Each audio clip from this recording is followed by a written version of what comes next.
Como eu afirmei anteriormente, os mercados, eles não resolvem todos os problemas da humanidade, mas eles existem e atuar contra eles pode gerar mais problemas do que benefício. Os mercados constituem-se numa forma de organização do sistema produtivo. E até mesmo historicamente tem sido o sistema mais eficiente. Tá? Porém, ele apresenta imperfeições. E o objetivo do capítulo 7 é discutir algumas dessas imperfeições.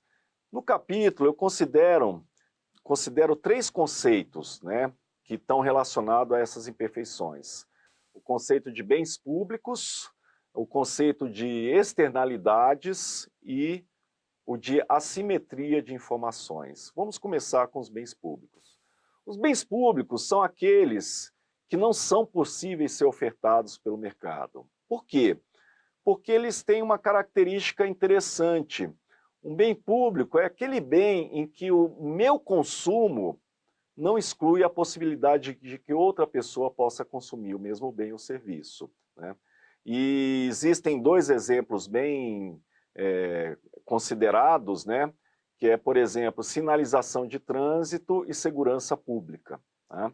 Então, sinalização de trânsito, né? É um serviço, mas o fato de eu consumir esse serviço não impede que outra pessoa consuma aquele serviço. Ou seja, não é um serviço privado, é um serviço público. Né?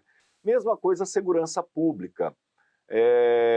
O fato de eu me servir de um policiamento público não exclui a possibilidade de que outro cidadão possa se beneficiar desse serviço. Né? E aí acontece uma coisa interessante, né? São tipos de bens ou serviços que não, como eu falei, não podem ser ofertados pelo mercado. E aí surge uma imposição, eles são ofertados pelo setor público, né? E aí a ideia de bens públicos, né? Os exemplos, existem vários exemplos, né? E eu citei aqui dois, segurança pública e sinalização de trânsito, né? E aí, com essa ideia de bens públicos, a gente começa a avaliar uma questão importante na economia, que é a eficiência do Estado na oferta desses bens, né? Em termos de segurança, por exemplo, uma deficiência pode gerar problemas e você acaba tendo aí a segurança privada, que de certa forma é uma ineficiência, né? Não que se deva proibir, mas o fato de você ter segurança privada, você está pagando duas vezes o imposto, né? Você está pagando o imposto para ter a segurança pública, ao mesmo tempo você está tendo que pagar a segurança privada. Mais uma vez, eu cito a importância da relação entre mercado e Estado. Né? Não se trata de ser intervencionista, mas se trata da questão da regulação e também da oferta desses bens públicos. Né? Então, os bens públicos, eles se inserem nessa concepção de imperfeição de mercado. Uma outra imperfeição diz respeito às chamadas externalidades negativas. O que é isso? As externalidades são consequências da atividade produtiva, mas que não está no custo de produção. Né? E o exemplo mais clássico são os danos ao meio ambiente. Né? A atividade produtiva, ela consegue produzir o bem, ela consegue atender às necessidades, porém ela gera esse efeito colateral que é a poluição. Né? E como tratar disso? Né? E essa é uma questão estudada que eu considero no capítulo. Existe a possibilidade de soluções privadas, como se diz, acordos, mas também, mais uma vez, se coloca a questão da regulação. A regulação ela tende a encontrar uma maneira de que você consiga dividir esse custo melhor entre o consumidor e a firma, né?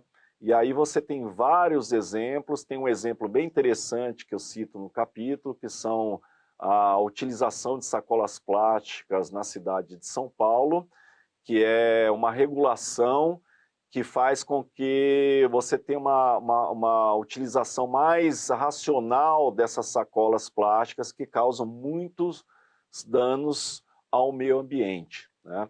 E, aliás, a economia do meio ambiente também tem sido uma área que está crescendo muito na economia. E eu discuto essa possibilidade no capítulo, tá? Um terceiro conceito que se relaciona a essas imperfeições é o problema de informação assimétrica.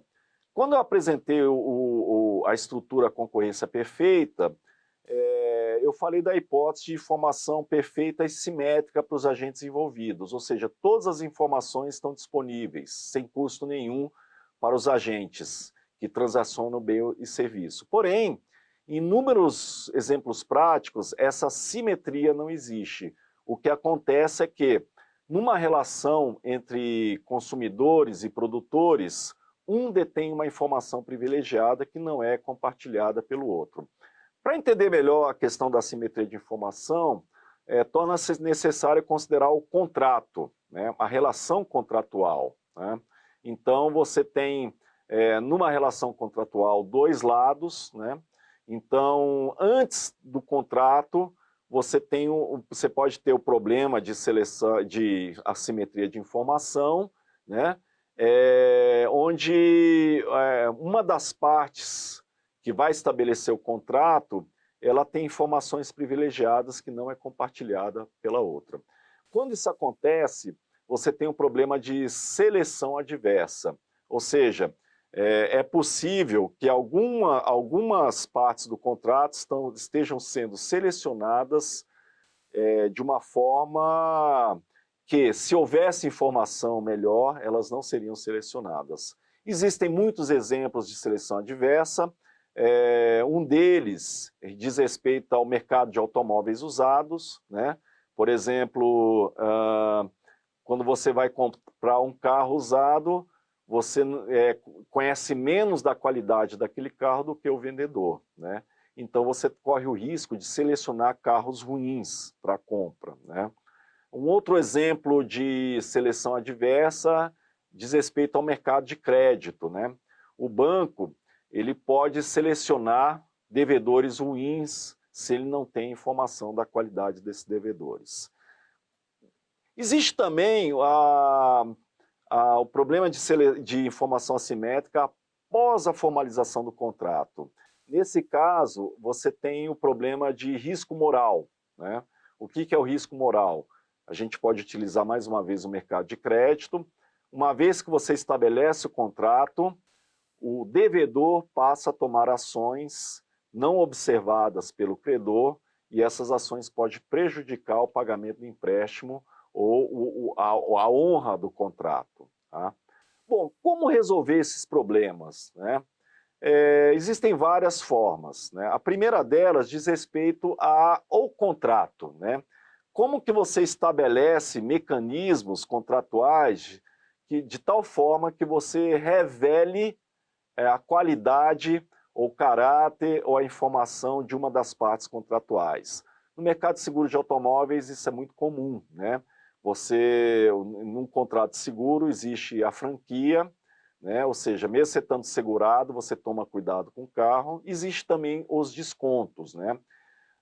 Também como solução, ao aparecimento de inúmeras atividades de fornecimento de informações. Isso é muito comum no mercado de crédito, né? Onde você tem aí, no exemplo brasileiro, o Serasa, né, que procura fornecer informações sobre potenciais devedores, né? Ou mesmo as agências de classificação de risco, que buscam mostrar a qualidade, as características de um país para investidores internacionais, tá?